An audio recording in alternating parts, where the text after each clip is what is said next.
All right, listen to this. She's a convicted cop killer, escaped convict, and a wanted terrorist. So why is there a mural honoring Assata Shakur at Marquette University in Wisconsin?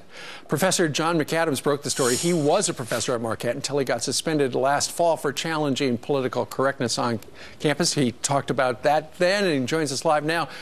Professor, what genius or do we know, thought this was a good idea to put a mural celebrating the life of this cop killer on the wall at Marquette, a Catholic university? Yeah. Well, the top administrators at Marquette are saying they didn't know about it, but certainly a lot of people in Marquette's bureaucracy knew about it. It was in the office of the Gender and Sexuality Resource Center, so the director there and all the staffers there had to know about it.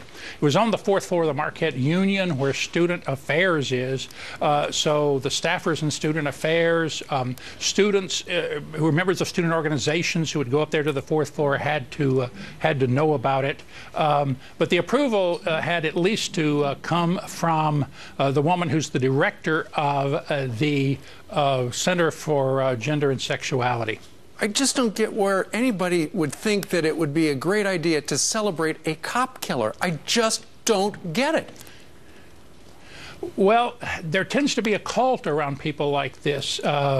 If you Google Assata taught me, what you will find is T-shirts with that slogan on them.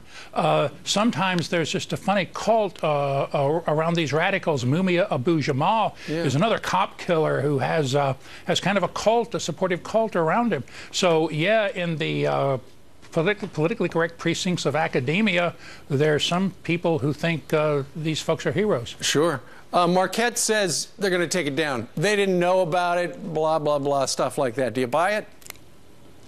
I think it's possible the top administrators didn't know about it because they tend to isolate themselves in a palatial office building called Zilber Hall and don't get out much. But the people in the Gender and Sexuality Resource Center absolutely knew about it. Lots of people who are in student affairs on the 4th floor of the Union knew about it. And by the way, they bragged about it on their Facebook page. I didn't do any brilliant investigative journalism. I just read the Facebook page of the Gender and Sexuality Resource Center.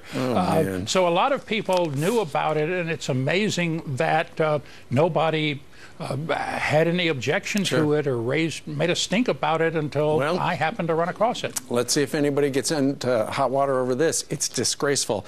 Professor John McAdams, sir, thank you very much for joining us today from Chicago. Good to be here. All right. What do you think about that? Email us, friends@foxnews.com, or Facebook us, or tweet us. Coming up.